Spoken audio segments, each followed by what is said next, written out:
Berlin, 1942. Berlin, 1942. A German soldier walks into a Paris bakery and buys a croissant for 5 Reichsmarks. The baker hands it over, smiles politely, and says nothing.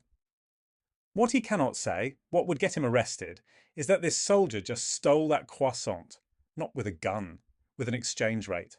By the time Nazi Germany finished shopping across occupied Europe, it had extracted an estimated 137 billion Reichsmarks worth of goods, labour and financial assets from conquered nations without a single act of what economists would call theft on paper. Every transaction was technically legal, every invoice was stamped and filed, every robbery came with a receipt. Here is the question nobody asks. How does a nation fighting the most expensive war in human history somehow end its first 4 years richer than when it started? The answer is not what you think. And it will change how you understand every empire that has come after. If you want history that actually explains how power works, subscribe now, because this one goes deep. The crisis/setup. To understand how Germany profited from occupation, you first have to understand how catastrophically broke it was going in. By September 1939, the day Germany invaded Poland, the Nazi regime was, by any honest accounting, functionally insolvent. Adam Tooze, in his landmark 2006 work The Wages of Destruction, documents that Germany's foreign currency reserves in 1939 sat at roughly 500 million Reichsmarks. That sounds like a number until you realise the German military was consuming resources at a pace that required at least 3 billion Reichsmarks per month to sustain a major war. At that burn rate, Germany had enough hard currency to fund approximately 5 days of serious combat. Hitler knew this, his generals knew this, the economic planners in the Reich Ministry knew this. Rearmament since 1933 had been funded through a financial mechanism called MEFO bills, essentially government IOUs issued through a dummy corporation called the Metallurgische Forschungsgesellschaft. These bills were used to pay arms manufacturers and were kept off the official government balance sheet to hide the true scale of military spending from both foreign governments and the German public. By 1938, Germany had accumulated 12 billion Reichsmarks in MEFO debt that it had no realistic plan to repay per wartime economic records. The food situation was equally dire. Germany was not self-sufficient in calories. Pre-war, it imported roughly 20% of its food supply. Britain's naval blockade, the same strategy that had slowly starved Germany in World War I, threatened to do it again. German planners estimated that under a sustained blockade, rationing would need to begin within weeks, and serious malnutrition could emerge within 18 months. Then there was the labour problem. Germany's industrial workforce was being drafted into uniform at precisely the moment war production needed to accelerate. By 1941, Wehrmacht manpower requirements had pulled 3.8 million workers out of German factories per Wehrmacht mobilisation records. Impossible finances, food insecurity, a labour vacuum, a naval blockade tightening around them. Every rational analysis said Germany should lose, and lose fast. This is where the occupation economy enters. The mechanism/the wizard. The system that kept Germany economically functional during World War II was not built by one person. It was an architecture, elegant, brutal, and hiding in plain sight. But if one man gave it its structural backbone, it was Walter Funk, Reich Minister of Economics from 1938 and President of the Reichsbank from 1939. Funk was not a soldier. He was a former financial journalist, soft-spoken, politically cunning, completely overshadowed in history by the generals and the dictators, and almost entirely responsible for one of the most sophisticated economic extraction systems ever constructed. Here's how it worked. When Germany occupied a country, France, Belgium, the Netherlands, Norway, Greece, it did not simply loot warehouses. That would be crude, visible, documentable as theft under international law. Instead, it did 3 things simultaneously, and it is the combination of these 3 things that makes the system so remarkable. First, the occupation fee. The Hague Convention of 1907, which Germany had signed, technically permitted occupying powers to charge occupied nations for the costs of occupation. Germany took this clause and weaponized it beyond anything the drafters could have imagined. France, after its armistice in June 1940, was charged 20 million Reichsmarks per day for the cost of German occupation, per day. That is approximately 400 million Reichsmarks per month, extracted directly from the French treasury, deposited into German accounts and used to fund German military operations. Over the course of the occupation, France paid an estimated 31.5 billion Reichsmarks in occupation fees alone, per records of the French Ministry of Finance, cited in Richard Vinan's The Unfree French. For context, that figure is roughly equivalent to the entire French government budget for 1938, paid not once, but repeatedly, year after year. But here is where it gets interesting. Second, the clearing account manipulation. Germany established bilateral clearing agreements with every occupied and allied nation. On paper, these were normal trade arrangements. Germany buys French wine, Germany pays francs into a clearing account, French exporters get paid from that account. In practice, Germany ran a permanent structural deficit in every single clearing account. It took goods from occupied economies and credited the clearing accounts, but then never actually balanced those accounts with real payment. By 1944, Germany owed an estimated 42 billion Reichsmarks in outstanding clearing deficits across occupied Europe, per Tooze, The Wages of Destruction, page 390. These were debts Germany had absolutely no intention of repaying. The occupied nations were, in effect, providing Germany with an interest-free permanent credit line, funding the very army that was occupying them. Imagine you are running a business. A very large customer places orders every week. They never pay immediately. They run a tab. The tab gets bigger and bigger. But this customer also controls your security system, employs your neighborhood's police force, and can shut your business down if you refuse to serve them. Do you keep serving them? You do. Because the alternative is worse. This is what 200 million Europeans faced between 1940 and 1944. Third, the exchange rate weapon. When Germany occupied France in June 1940, it set the official exchange rate at 20 French francs to 1 Reichsmark. The pre-war market rate had been approximately 11.8 francs to 1 Reichsmark. With a single administrative decree, Germany had doubled the purchasing power of every Reichsmark in France, overnight. German soldiers were given generous Reichsmark allowances and sent to shop in Paris, Bordeaux and Lyon. They bought cameras, perfume, leather goods, food, art and silk stockings at prices that were, from their perspective, absurdly cheap.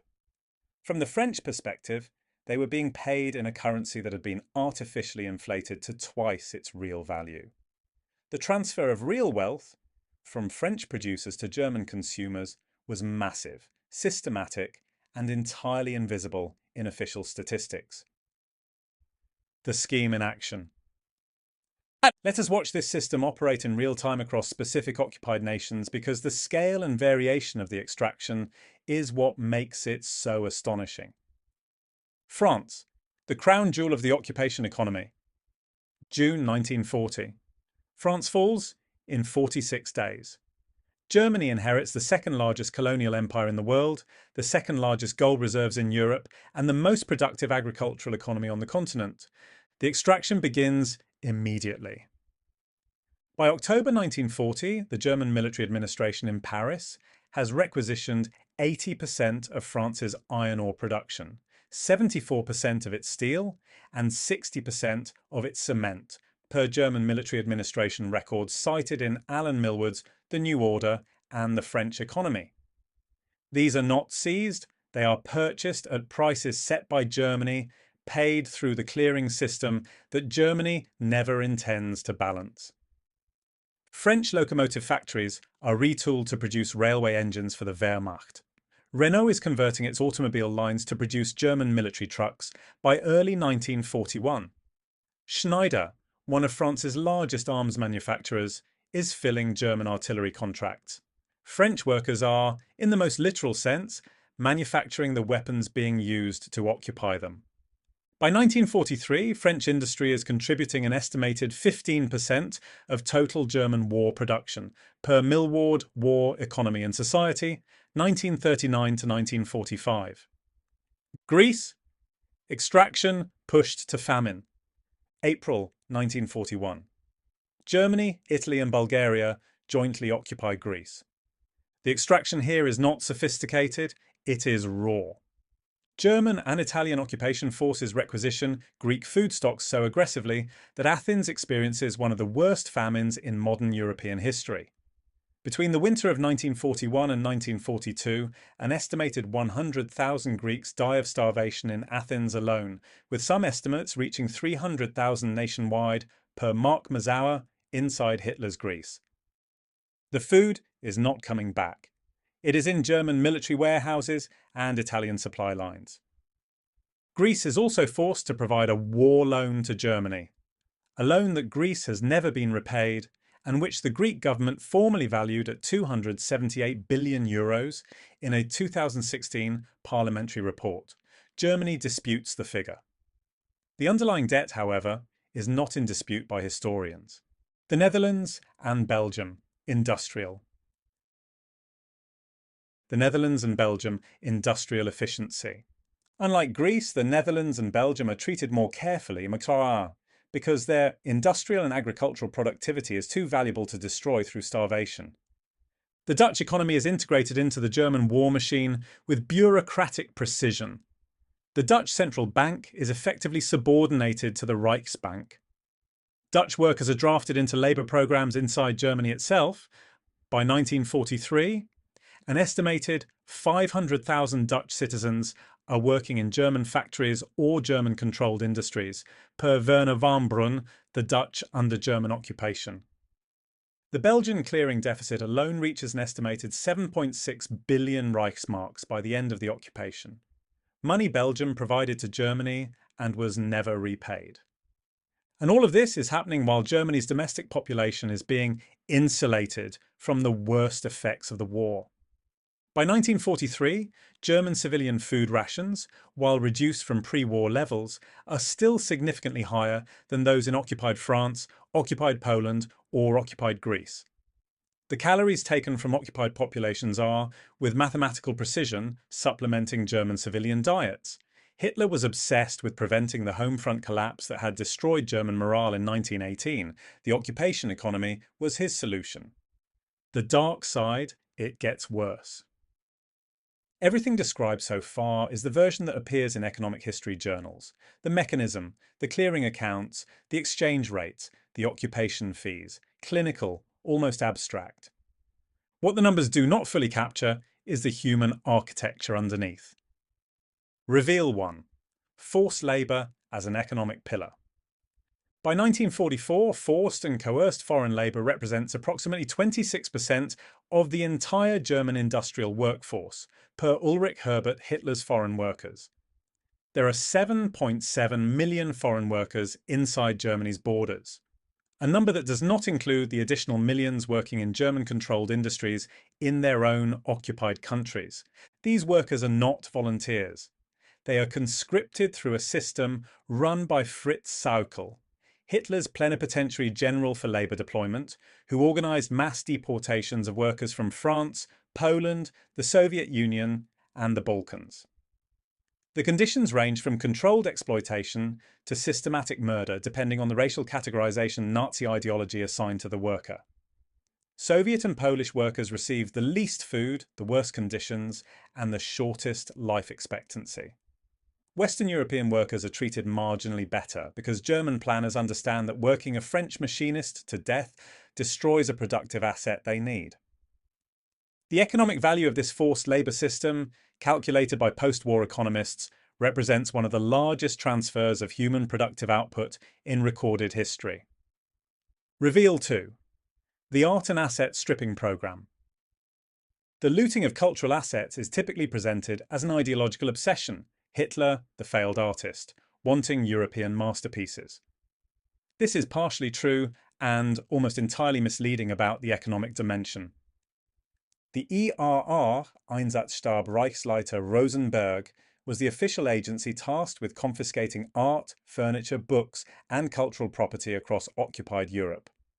By 1944, it had seized an estimated 21,903 art objects from France alone, per the French Commission for the Compensation of Victims of Spoliation.